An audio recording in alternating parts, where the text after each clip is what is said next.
DJ Scream, heavy in the streets. We gon' get it, we gon' get it, we gon' get it.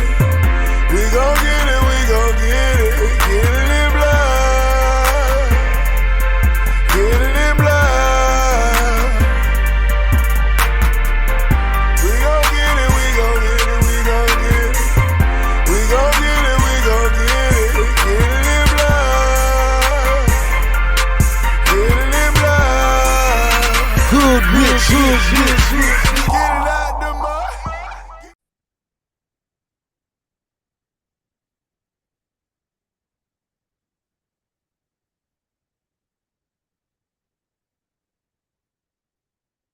Good evening, everyone, and welcome to Saints and Appetizers podcast. And we are back. We are back with some appetizers for you. And I'm talking UFC 221 Aspinall versus Gane, which is going down this Saturday, October 25th, 2025, at the Athad Arena in Abu Dhabi, United Emirates. So on top of it going down in Abu Dhabi is the start time for this card. The prelims, which there aren't really early prelims. It's hard to be early prelims when it's already at 9 a.m. Central Time, 10 a.m. Eastern Time for the prelims. And then for the main card, it's just 1 p.m. Central Time, 2 p.m. Eastern Time. So you got early start time for this card, and it's kind of understandable because it's in Abu Dhabi. But my real question here is, would this fight, title defense heavyweight bout between Tom Aspinall, the champion, versus Cyril Gane, the challenger, would this fight between with Tom Aspinall defending his belt, would it be happening in Abu Dhabi if it was John Jones, the super fight we were hoping for? Probably not. But before I get too deep into that, I think we need to just point out that the mud flap is back. The mud flap is back. The mud flap is back, and it is filling in nicely, perfectly with the beard and the sideburns here. And I don't have a lot of subscribers, but I know half of them, that's probably all they tune in for is the mud flap, the mullet, looking nice, and the beard. So I gotta give to my at the supply. I'm having the supply to my viewers. I gotta give them the goods that they showed up here for. But I just wanted to point that out. But that's enough about me. A little bit more talking about this card before we start getting into the picks and predictions here. So this card just mentioned the whole, it's not John Jones, and now it's a morning card in Abu Dhabi.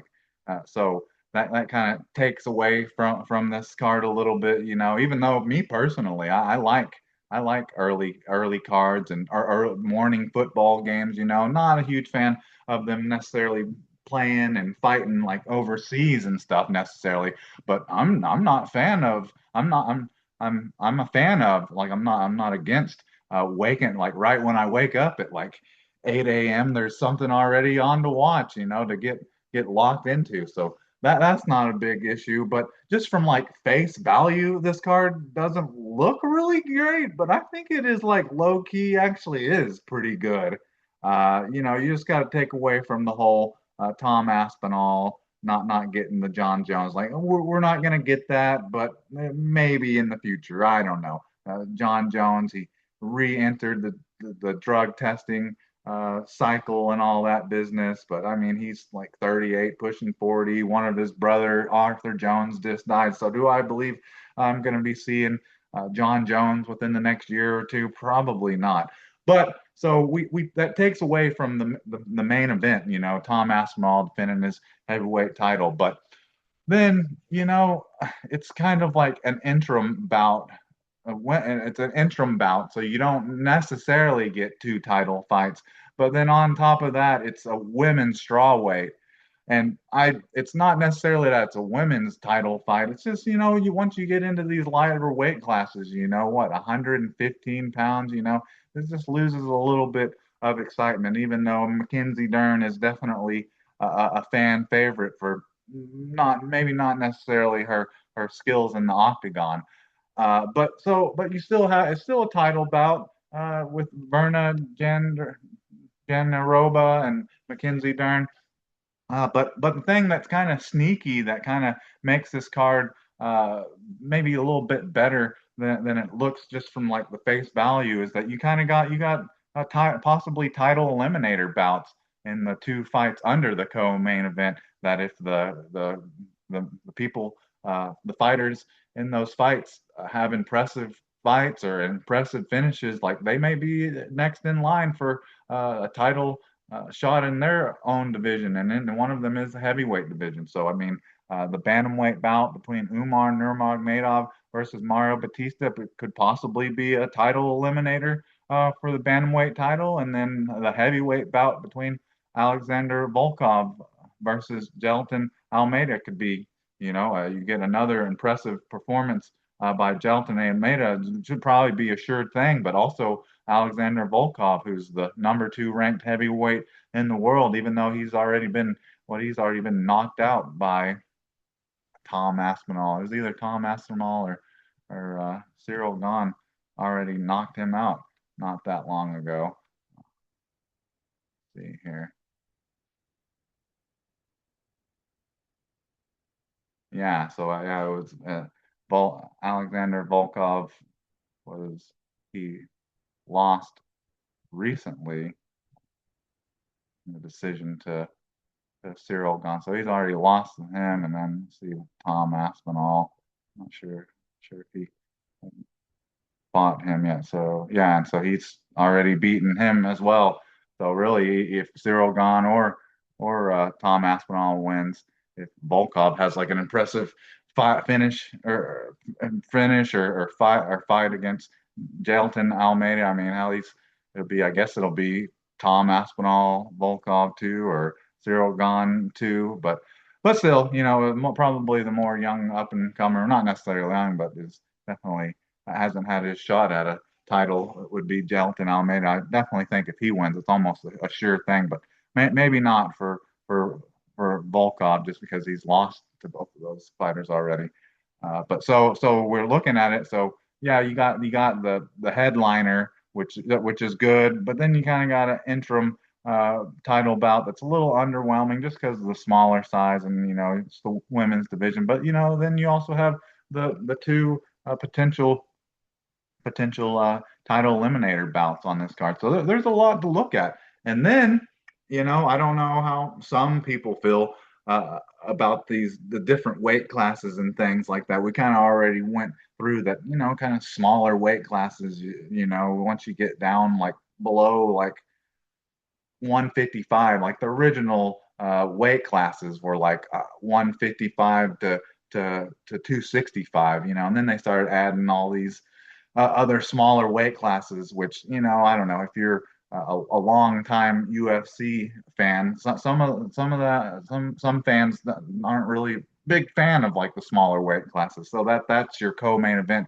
Kind of hurts this card a little bit, but we're talking about smaller weight classes. Has to be one of the first cards or one of very few cards in a while where you have four heavyweight fights on this card. Already talked about two of them with the main event and then the Alexander Volkov Gelton Almeida bout. But there's also two more heavyweight bouts on this card, on the prelim card. So the first one is Hamdi Abdulwahab versus Chris Barnett, and then and then the other one is Valter Walker versus Louis Sutherland. So if you've been following my podcast and following my videos and things with the UFC, you know that I love the heavyweight bouts. So that's why kind of have fallen in love with this card a little bit, because with four heavyweight bouts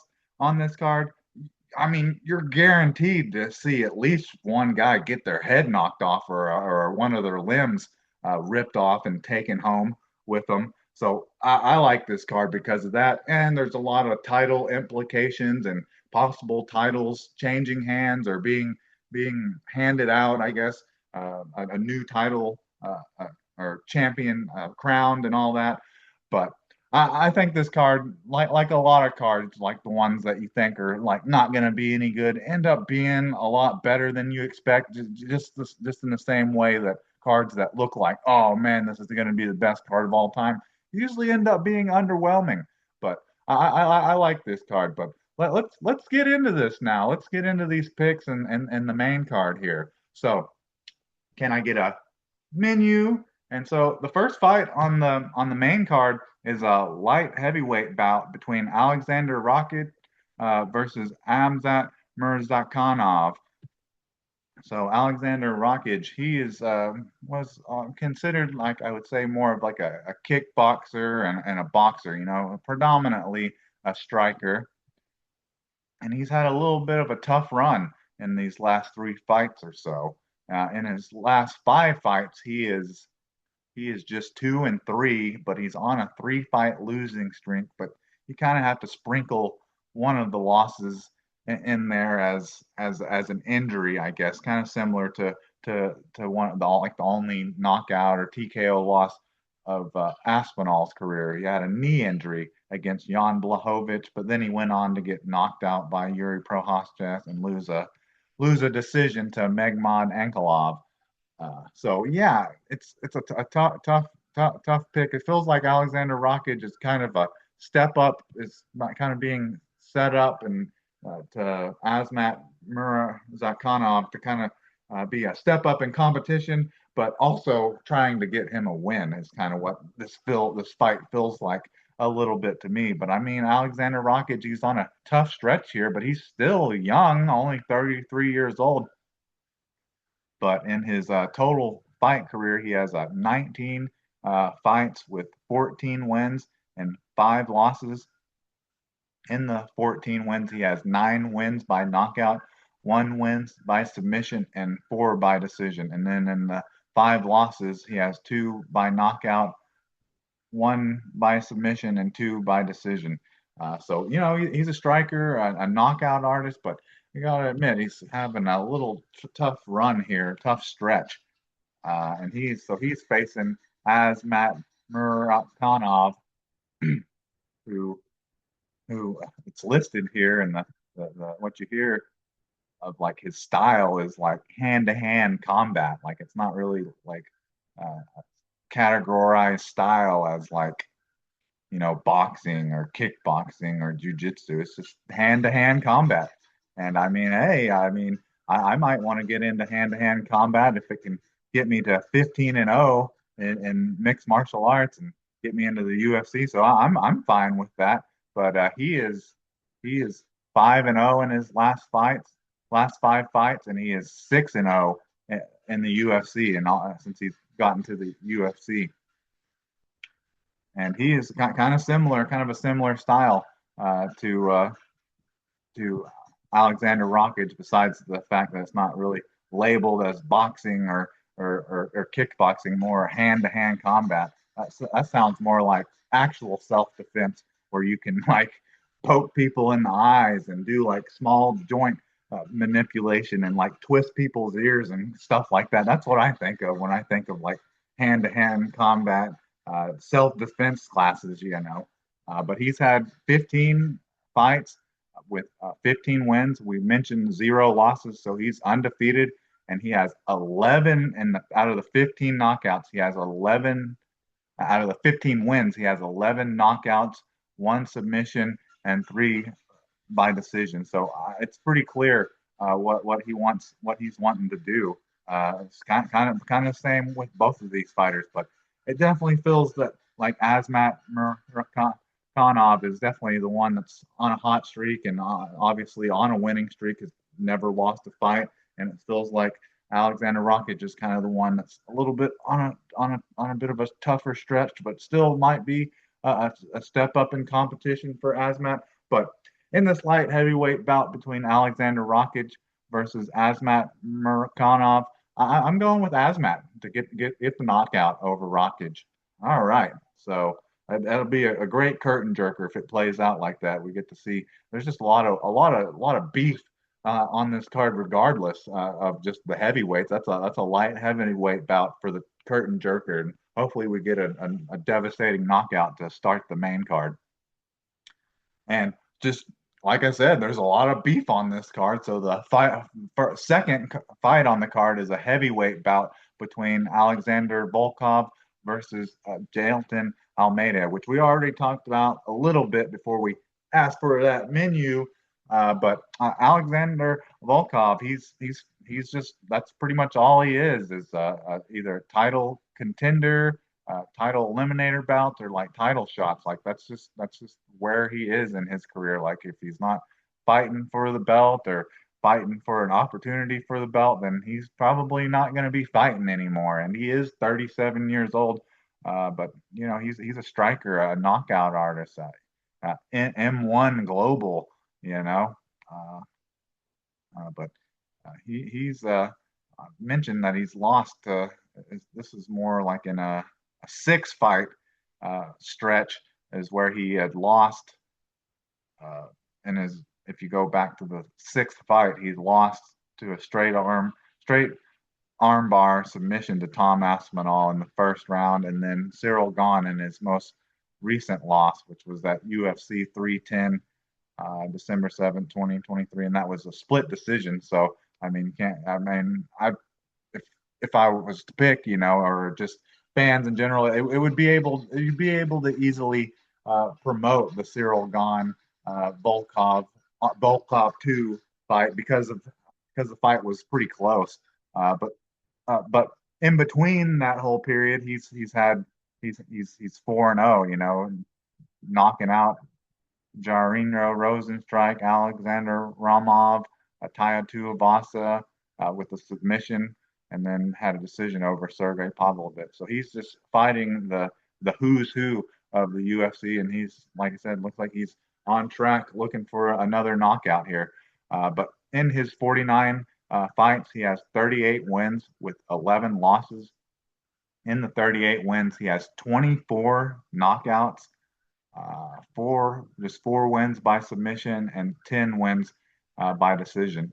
In the 11 losses, with all the fights he's had and all the fights being at heavyweight and all the people he's knocked out, he's only been knocked out twice in his career. And then three wins by three losses by submission and six losses by decision. But it's pretty clear what Alexander Volkov is wanting to do, and it's just kind of like the complete opposite over here with Jalton Almeida, who's like the Brazilian jiu-jitsu, has some boxing as well, but predominantly a submission artist, a ground fighter. But just with every heavyweight, doesn't matter if they're predominantly uh, a submission artist. Just the fact that they weigh 240 pounds plus, and just a glancing blow from one of these dancing bears is enough to knock out just about anyone if it's clean enough. But in his last five fights, he is 5-1, and the one loss just being like three fights back, he got knocked out by Curtis Blades at 36 seconds of the second round. But besides that, his record, most recent record, and his record in the UFC is pretty much unblemished. And in his 25 fights, he has 22 wins and three losses.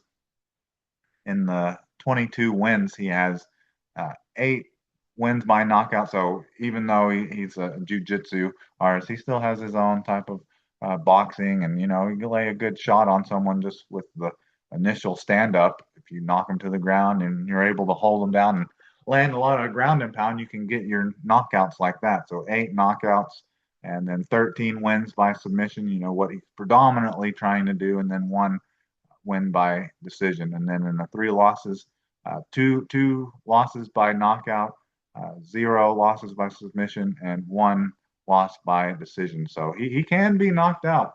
And I'm looking at Alexander Volkov to this kind of talk about a get back fight, fighting someone like Jalton Almeida and defeat if it's impressive, it'll get him right back in the hunt for the heavyweight title, either Tom Aspinall or Cyril Gane.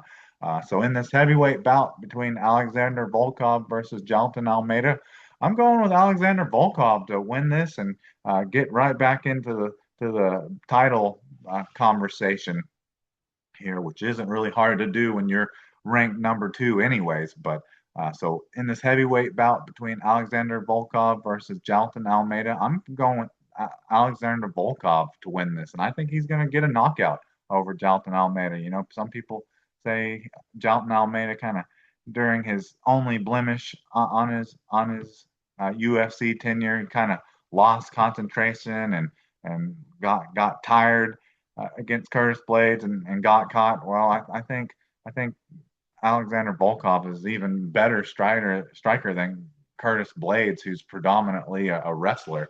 So I think Alexander Volkov is going to get the knockout over Dalton Almeida. All right. Now then, on to the bantamweight, the third bout on the main card. We have a bantamweight bout between Umar Nurmagomedov versus Mario Batista. So Umar Nurmagomedov, combat sambo. It's just like all the Dagestan Russian fighters, their ground game is elite, and the kind of like the only blemish. We're talking just single blemishes, undefeated fighters on these cards. Like pretty much the only stop or bump in the road in Nurmagomedov's career was a championship bout against Merab Dashvili, where he lost by decision.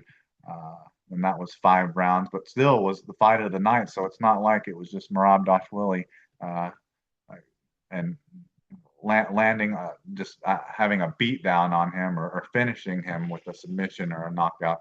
But Umar Nurmagomedov in his last 5 fights is 4-1 with just the one loss to Merab Dashvili, and in his 19 matches or fights, he has 18 wins, just the one loss that we talked about by decision against Merab Dashvili, and then in the 18 wins, he has 2 wins by knockout, 7 wins by submission, and 9 wins by decision. So it's pretty clear what he wants to do. He wants to use that combat sambo, start out with a little bit of striking, but the end game is to get a hold of you and drag you to the ground. And if can't get the submission, then just try to land good enough ground and pound and be active enough that where you don't get stand up and grind your way to a decision is basically what Umar Nurmagomedov has done, and it's worked pretty well for him until he ran into Merab Dashvili. But we talked about if he has an impressive win here over Mario Batista, a submission or just a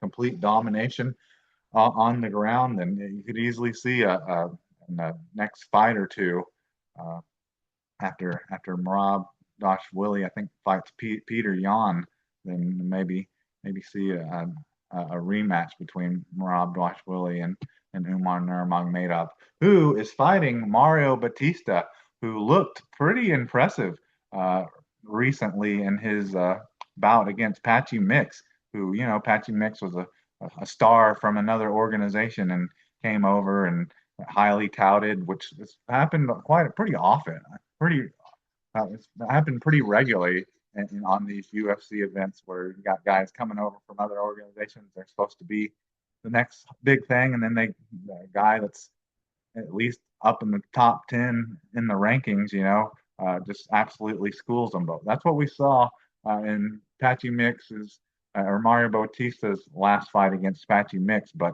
in his last 5 fights, he is 5-0, and then he's on a pretty good winning streak here. Let's see.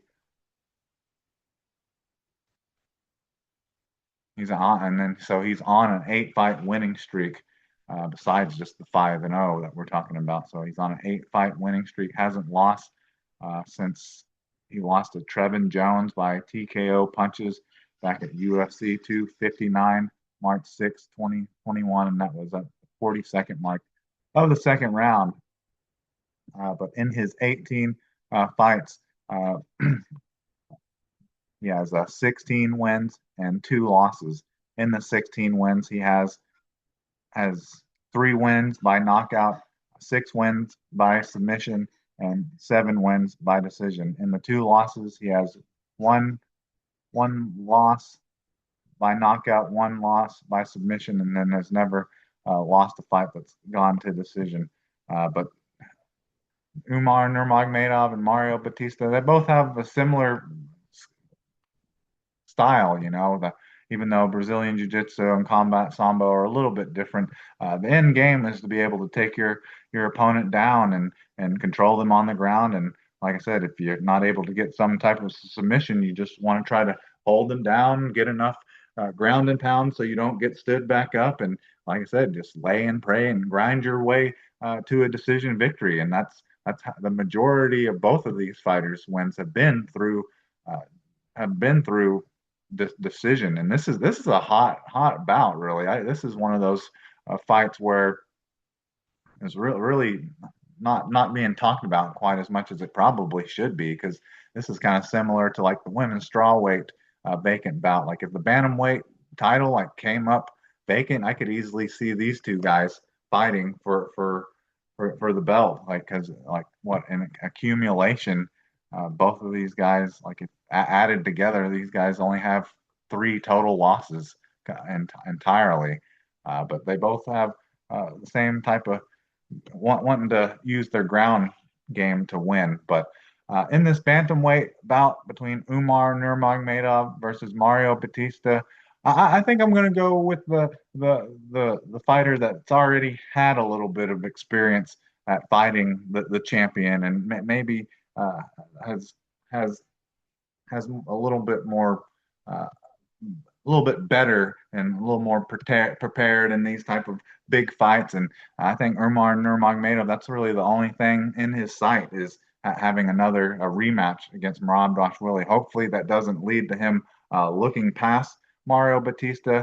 But I'm going with so in this bantamweight bout between Umar Nurmagomedov versus Mario Batista, I'm going with Umar Nurmagomedov to win this bout by decision, just like. And if Mario Batista wins this fight, I imagine it'll probably be by decision as well, because the majority of the time that these fighters, when they win a fight, it usually is by decision. And I just, even though Mario Batista never lost a fight by decision, I just look at Umar Nurmagomedov just slightly better, just in regards to him already being at the top to where he's got a title shot before.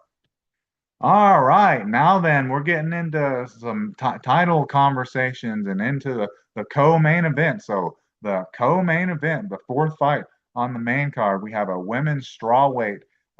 This is a vacant strawweight bout between Berna Jandiroba versus Mackenzie Dern, and this is kind of another one where these are kind of similar fighters. They're both Brazilian jiu-jitsu artists.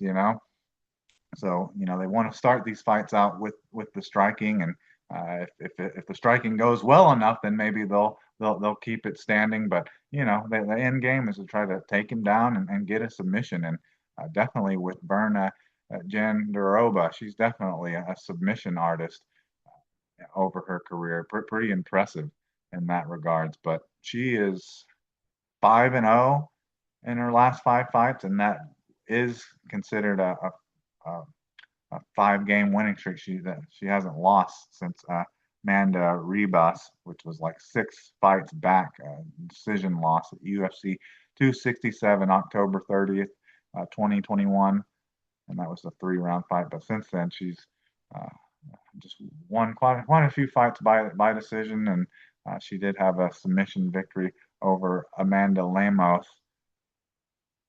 Yes, that was her second fight back. But in her 25 fights, she's had 22 wins and 3 losses. In the two wins, just one win by knockout, but an impressive 14 wins by submission. Even though not a lot of those haven't necessarily been in the UFC or have been in during her 5 fight winning streak, but still impressive enough. It shows that she's dangerous on the ground. And then 7 wins by decision.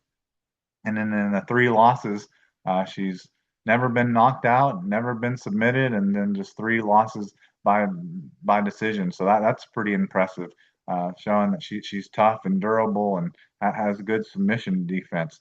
But something to note is that Verna Jandiroba has fought Mackenzie Dern before. They have fought before, and that was going pretty far back. That would have been like the 8th fight back for Berna Jandiroba, where she fought Mackenzie Dern and lost by decision, and that was December 12th, 2020 at UFC 256. But it's pretty easy to say that these two women, these two fighters, are completely different fighters now. I think really what led to Mackenzie Dern like winning that fight was that she was just a little bit better in the striking game. I don't think they really attempted to take each other down, or there was a whole lot of grappling. Like that happens a lot of times when you get two wrestlers or two Brazilian jiu-jitsu artists. It kind of cancels them out, and the next thing you know, they're standing and striking turns into a boxing match. But I think that what led to Mackenzie Dern winning that fight. But I mean, maybe the best shot of that fight was a knee to Mackenzie Dern's face that like just like splattered her nose all over her face, and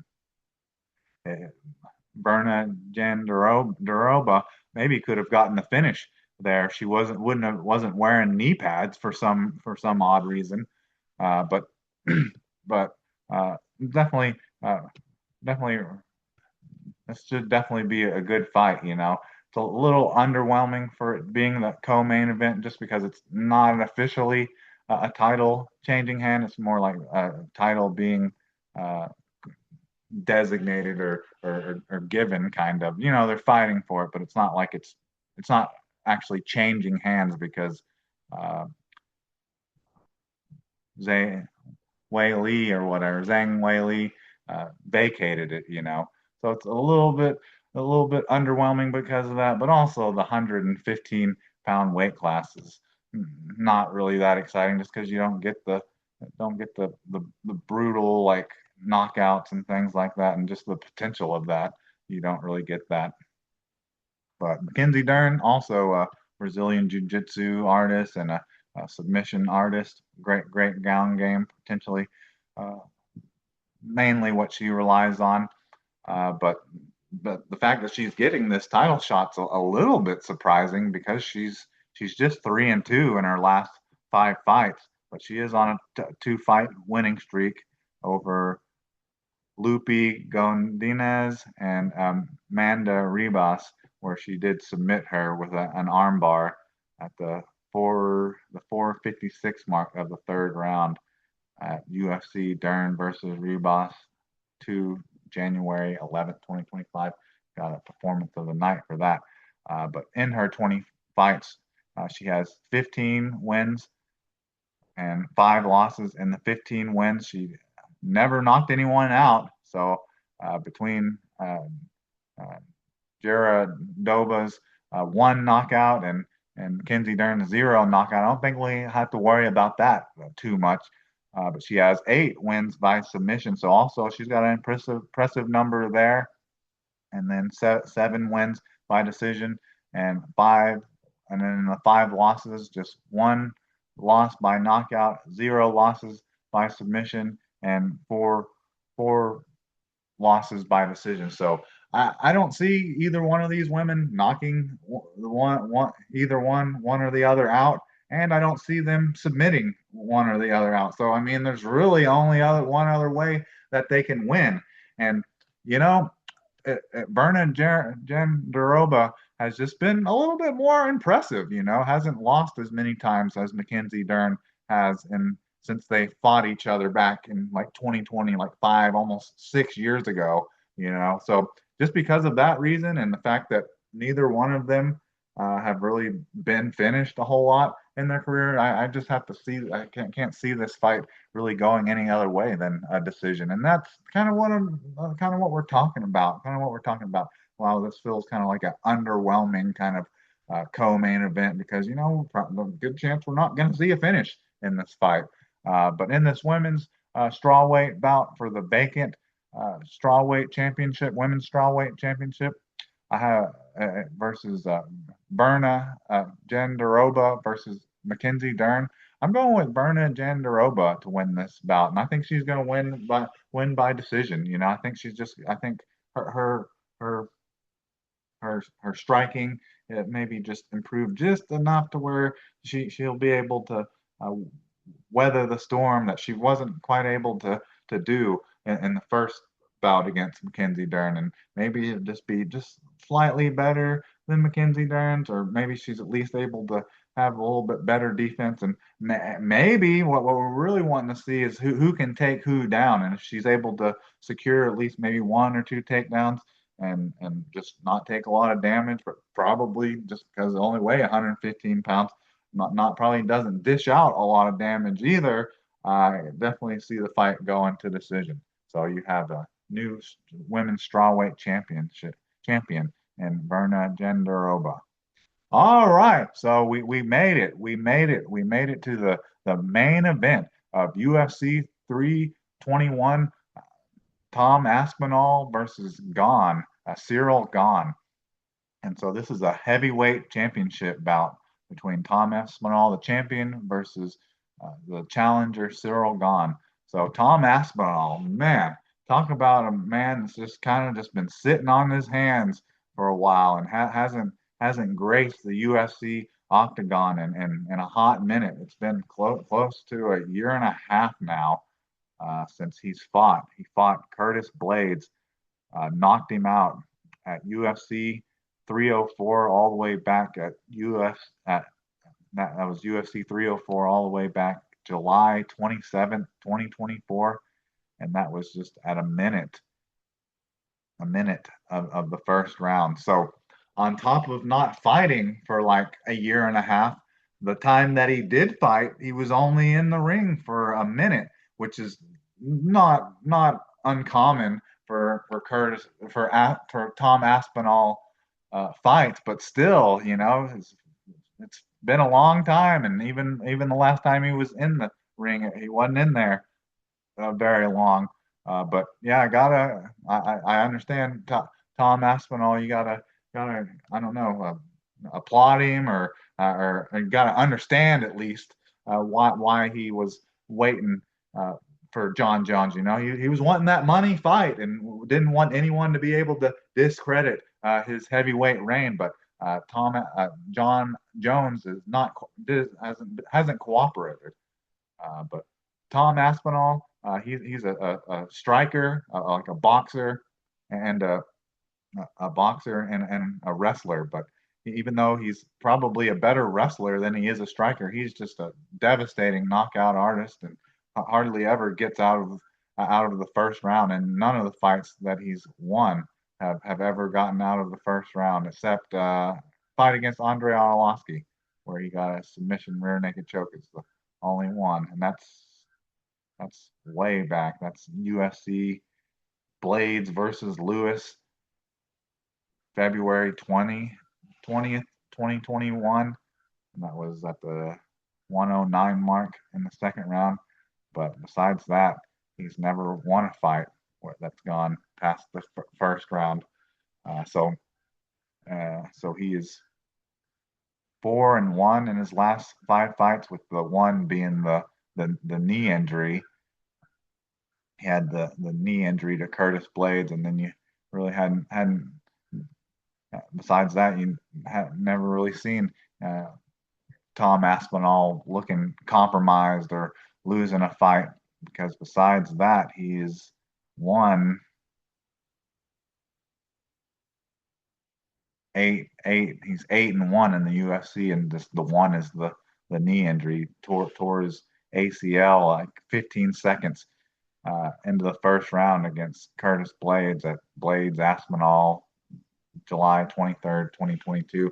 But since then, he's on a 3-fight winning streak where he's knocked out Marcin Tybura, knocked out Sergey Pavlovich, and knocked out had his get back bout against Curtis Blades and knocked him out, KO'd him at 1 minute into the first round, and all of those were first round fights. But in his 18 fights, he has 15 wins with 3 losses, and in the 15 wins, he has 12 wins by knockout, 3 wins by submission, and then none by decision, and then in the 3 losses, he has one loss by knockout, which was really an injury, but TKO, it's all the same. And then one win by submission, and then one loss by disqualification, which was because of 12-6 elbows back in 2015 or 2016 when 12-6 elbows were still illegal in most promotions. But we know what Tom Aspinall wants to do. He wants to get in and get out with a knockout, and probably wants to bring the belt back with him. But at the same time, we have Cyril Gane, who is just a great. He's probably up there with the best kickboxer or Muay Thai fighters in the UFC, and that even goes down to smaller weight classes, because he even though he's 6'4", 6'5", 250, he moves like a welterweight or a middleweight, which is what makes him so unique and such a great fighter. But Cyril Gane, he's a striker predominantly, looking for the knockout. But even though he looked so terrible against John Jones in the ground game and getting submitted and all that, he showed that he has a bit of a ground game. And really, I think if he's able to get a good range on Tom Aspinall and is able to weather the first couple takedown attempts, because a lot of Tom Aspinall's knockout wins are where he rocks a guy and they fall down basically, and then he finishes them with ground and pound. It's not like he's using his wrestling to pick them up and take them down and then he finishes them with ground and pound. It's usually a strike from standing, and then when they go fall backwards or face down, then he finishes them off with ground and pound. So Cyril Gane should be able to avoid taking that one punch shot that puts him on the ground, that gets him finished with the ground and pound. But it's really the question of if he can defend the takedowns, and if he gets taken down, is able to get back up. But in his last 5 fights, Cyril Gane is 3-2, and he's on a 2-fight winning streak where he's knocked out Sergey Spivak TKO punches, and then he had the impressive, a good heck of a fight. There's some rumblings and questionings of actually who won that fight, but the split decision win against Alexander Volkov, who easily himself could be fighting either Cyril Gane or Tom Aspinall if Volkov has a good fight on the same card. And then in his 15 fights, Cyril Gane has had 13 wins and just 2 losses in the 13 wins. He has 6 wins by knockout, 3 wins by submission, and 4 wins by decision. And then in the 2 losses, he's never been knocked out. So that's something to really highlight and kind of pay attention to. He's shown in the heavyweight bout. I know he's only had 15 fights, and most of them have been in the UFC. 13 of his 15 fights have been in the UFC, and he's 11-2 in the UFC. But that's definitely something really. That would make Tom Aspinall's win over him even more impressive if he finds a way to knock Cyril Gane out. But I think that helps Cyril Gane a whole lot in regards to just having a good chin, and maybe trying to get Aspinall out of the first round would be nice, and maybe get him into championship rounds, third, fourth rounds. We really don't know what Tom Aspinall's cardio is like, what kind of shape he's in. We just know he's a bull. He just bulldozes over guys in the first round. Lots of time within just like a minute or so. But Cyril Gane definitely has been submitted once. I think probably the most embarrassing moment of his career probably was against John Jones, where he pretty much just got taken down and got put in a guillotine and tapped out about as fast as I ever seen anyone tap before. Like he just knew once John Jones had a hold of his head, it was over. Very embarrassing way to lose. But I mean, his other loss was against Francis Ngannou that ended up just going to decision. So even Francis Ngannou couldn't knock him out. So that says a lot. So we got the one submission loss and then the loss, one loss by decision. So many people, I don't know how many people out there may be like surprised by this decision that I'm about to pick here, go with. And it's just because I have this feeling. I have this feeling that Cyril Gane is going to win this fight. You know, Tom Aspinall, he's been sitting on his hands for, if you include the fact that his last fight was only like a minute long, it feels like he's hardly been in the octagon or fought in the UFC in like almost 2 years, it feels like. And I mean, Cyril Gane's been more active than that. And the thing I want to see is what happens if Tom Aspinall's taken into the late into the second round, the third, fourth, even the fifth round. I just don't see Tom Aspinall getting in and getting out against Cyril Gane with a knockout just because he's never been knocked out in the UFC or in MMA.